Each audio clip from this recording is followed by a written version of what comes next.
talk about the origin of the Earth and the Anunnaki. These again are my own theories taken from the theories and proven theories of different independent scientists, archaeologists, and anthropologists. Um, I believe that the Earth has three different creators, or three different gods, however you may call it. Um, this doesn't mean I'm an atheist or whatever you want to label it. It means that I believe that this Earth was created by three different creators. It doesn't mean that those creators weren't created all by one faction or one source or one entity. So yes, I do believe that there is one supreme being that created many different other beings. But in our case, here on Earth, we are created by three different creators who all are very different. Now let's get into this part here. Before the Earth, there was a planet called Tiamat or Eridu. Um, there's also another planet that passes through our solar system once every 3,600 years, and the name of that planet is Nibiru. We also call it Nemesis or Planet X or the 10th planet or the 12th planet. There's lots of different theories on this planet. Basically, the Sumerians called it Nibiru. Once every 3,600 years, Nibiru passes through our solar system, and when it's here, because of its metallic pull, it causes our Earth to stop rotation, and all the planets basically have something significant to happen to them.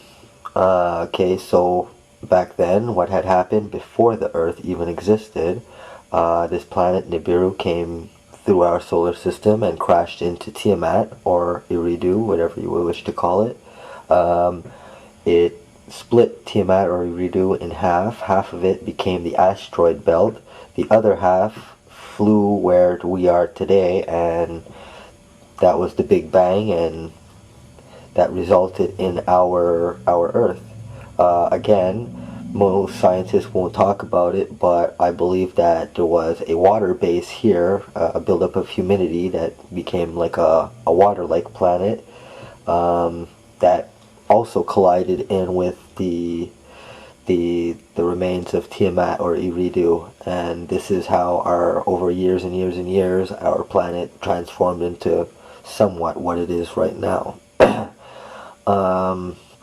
Okay, so knowing that, this is how I believe the Earth started. Many scientists also won't argue with the facts that this is probably how the Earth originated. That being said, we'll go on. The first beings here were reptile-like beings. Nobody knows exactly how they got here. There are many different theories that they were left here by their parents. They genetically just came from different types of bacteria and molecules that were on the Earth. It's very unstated. Nobody really knows. But it's more and more common that people are believing that a reptile-like species was here before anything else. They resided in the Indonesian area, which is Australia area, and around those waters. The next being to come was what we call the Neteru, which is the Egyptian word for deities, which is like gods or theos. They were the Anunnaki. They were also called Riskarians, the elders, giants, the titans. They were beings of 9 to the ninth power of 9 ether. And what ether is it's your life spirit or your life force or the energy that runs through you, basically. Now again, I'm going to talk about black people, Africans mainly, which I refer to as Nubians because that's their real name. They are the new beings of the Neteru. Basically, the Neteru were civilization that we know of Osiris, Isis, and ancient Egyptian gods, or ancient Nubian gods, I should say.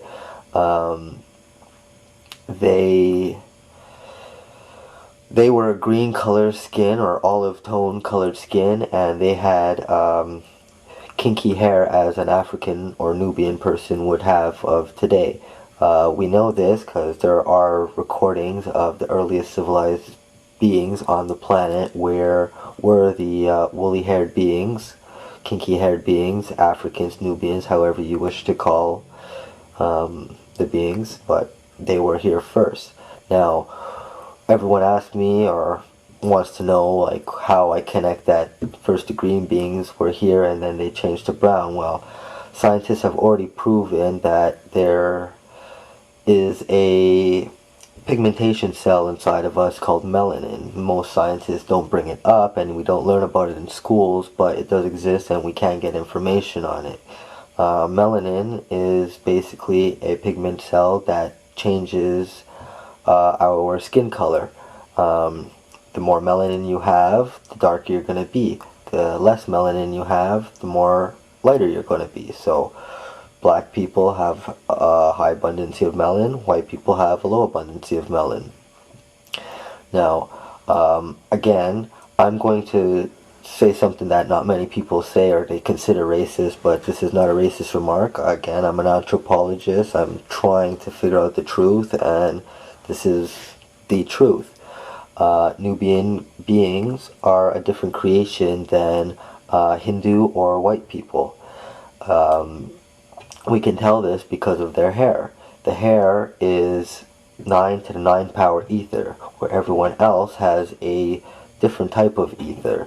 Now the reason for this being, many people say the color of your skin or type of hair you are is because of where you originate from, where you come from. But again, scientists will even agree that this is a bunch of bullshit. Because if this were so, then white people living in Africa would eventually turn black, and black people living in Canada or North America would eventually turn white. But this is just not the case. People still continue with their genes. The thing is we have different creators. The Neteru people, or the Riskarians, or the Elders, or the Giants, were the ones who created the new beings, the Nubians, black-colored people. They were their children. Now what happened is, we know that the Neteru people in their blood had an excellent balance of zinc, copper, iron, and magnesium. And this would have their gold their blood a gold-like color. Their skin was a green-like color, and we know this because in the pigmentation cell I was discussing, melanin, there used to be a long time ago an abundance of magnesium. For some reason, and scientists still do not know why up to today, magnesium was switched. The magnesium molecule was basically lost, and what replaced it was iron. Now when you mix iron with water and oxygen, you get rust. And this is basically what happened to the descendants of the Neteru children. They started to have iron in their blood systems, which caused their skin to become a brown color rather than their natural green color. It might sound weird, I don't know, but this is actually science that is not disproved at the moment. So that being said, that is, you had your reptilian creatures who operated over in the Indonesian area of Australia, and you had your Neteru beings who descended down into the Nubian beings who operated in the land of Nubia, which was both the continent of Africa and the continent of South America, because they were once together. And then finally, later on, you had your extraterrestrials, which was extra and terra being extra, terra being the name of the earth, extra being another being coming down, and astrals being another name for like beings, kind of. It's a little complicated at that point, but I'll get into it much later. So anyways, these beings came down. They were said that they resided on other planets before and came here for whatever reasons, I'm not sure. These beings were dark, dark, dark to the blackest skin. They had dark, dark, dark eyes, and they had dark, dark, dark straight hair. And they were more or less Hinduish looking.